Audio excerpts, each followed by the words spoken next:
Hello everyone. आज हम पढ़ेंगे साइंटिफिक मैनेजमेंट।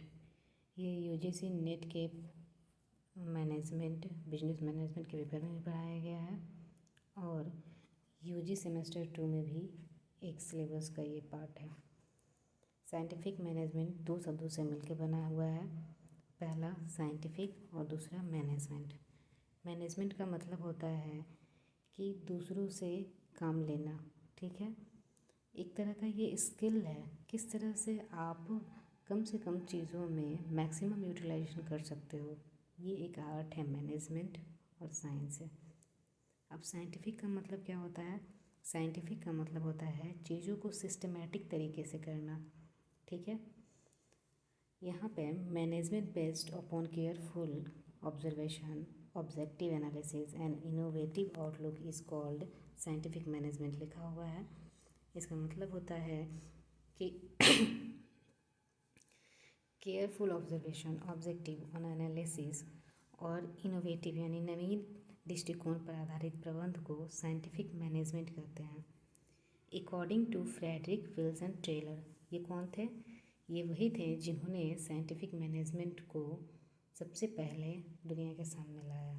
उन्होंने बताया कि साइंटिफिक मैनेजमेंट क्या होता है और इसको यूज़ करना ज़्यादा अच्छा होगा ताकि इससे प्रोडक्टिविटी बढ़े और वेस्टेज रिड्यूस हो। इसके कुछ कॉन्सेप्ट भी दिए हुए हैं जो मैं अभी आगे बताऊंगी। फ़िलहाल इनके अकॉर्डिंग जो डेफिनेशन दी गई है वो पढ़ते हैं। Scientific management means knowing exactly what you want men to do and seeing that they do it in the best and cheapest वे।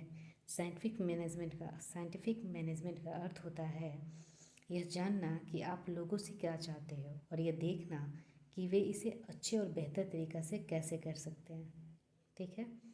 आते हैं इसके कॉन्सेप्ट से, जिससे यहाँ आपने डेफिनेशन वगैरह पढ़ा तो उससे अच्छे से कॉन्सेप्ट क्लियर नहीं होता। यहाँ कॉन्सेप्ट ज़्यादा बेहतरीन तरीके से क्लियर होगा आपका। पहला है हार्मनी नॉट डिस्कॉर्ड।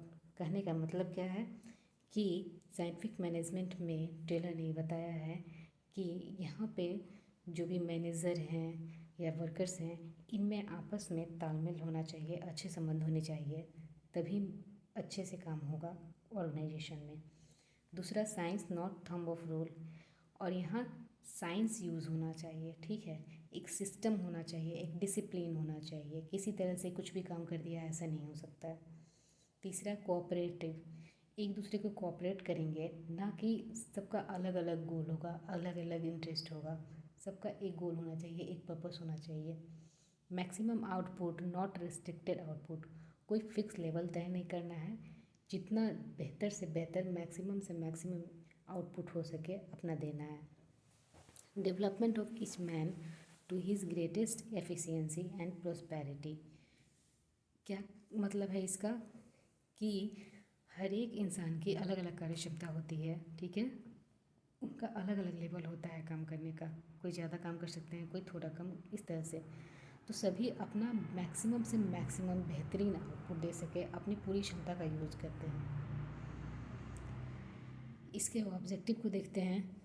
ऑब्जेक्टिव में कुछ लाइंस दी हुई है, उसके पहले आप उसको अच्छे से पढ़िएगा। फ़िलहाल मैं बस यहाँ पे इतना ही बता रही हूँ कि इसका जो जो मेन पॉइंट है वो मैक्सिमम एफिशिएंसी। मैक्सिमम एफिशिएंसी का मतलब क्या होता है? साइंटिफिक तरीके से काम करने के कारण इनएफिशिएंसी कम होती है, साथ में वेस्टेज रिड्यूस होते हैं और प्रोडक्टिविटी इम्प्रूव होती है। फॉर एग्ज़ाम्पल, आप नॉर्मल एक कोई एग्ज़ाम्पल ले सकते हो। जैसे आपको ट्रैवलिंग करना है तो आप पैकिंग करते हो कुछ दिन पहले या एक दिन पहले, जो भी हो। इसमें अगर आप ऑर्गेनाइज तरीके से चीज़ों को नहीं रखोगे तो कुछ चीज़ें टूटेंगी, कुछ बर्बाद होंगी और स्पेस भी ज़्यादा लेगा उसी। और ठीक इसके मतलब उल्टा आप क्या करोगे, उसको ऑर्गेनाइज तरीके से रखोगे और जो टूटने फूटने वाली चीज़ें होंगी उनको अलग रैप करके रखोगे, तो इससे क्या होगा, सामान की बर्बादी नहीं होगी, यानी वेस्टेज कम होगा और साथ में साथ स्पेस ज़्यादा होगा। और यहाँ स्पेस का मतलब हो गया एफिशिएंसी ज़्यादा यूज़ होगी।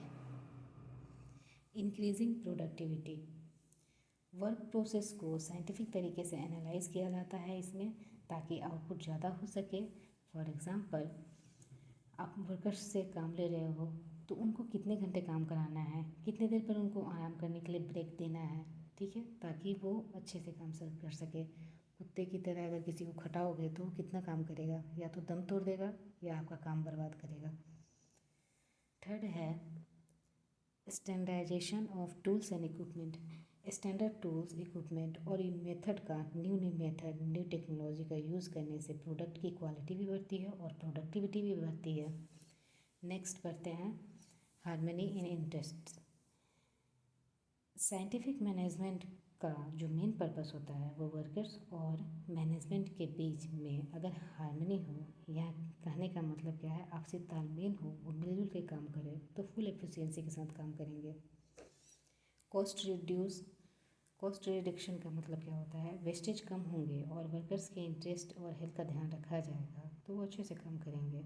इससे प्रोडक्शन बढ़ेगी, प्रोडक्शन बढ़ने के साथ उसकी कॉस्ट रिड्यूस होगी। Scientific decision making. मैनेजमेंट में साइंटिफिक प्रिंसिपल का यूज़ करने से time to time progress report मिलेगी, जिससे ऑल लेवल पर मैनेजमेंट संभव हो सकेगा। Employ training and development. Workers को ट्रेनिंग देकर उनके एफिशिएंसी को बढ़ाया जा सकता है, साथ में इनके डेवलपमेंट पे भी काम किया जा सकता है। मतलब ट्रेनिंग आप दोगे उस काम के लिए जो आपको कराना होगा, ठीक है। लेकिन ओवरऑल डेवलपमेंट तभी संभव है जबकि उनको एक नॉन फाइनेंशियली सपोर्ट भी मिल सके। आप उनको टाइम टू टाइम रिवॉर्ड दोगे, ब्रेक दोगे, कुछ बोनस दोगे, तो इस तरह से क्या होगा कि उनकी एफिशिएंसी और ज़्यादा बढ़ेगी, जो आपके कंपनी के लिए, ऑर्गेनाइजेशन के लिए बेहतरीन साबित होगा। लास्ट कंक्लूड करेंगे कैसे, तो overall the primary goal of scientific management is to create a scientific approach to organisational management that maximizes efficiency, productivity and profitability while assuring the well-being and development of employees. Thank you. आज के लिए बस इतना ही।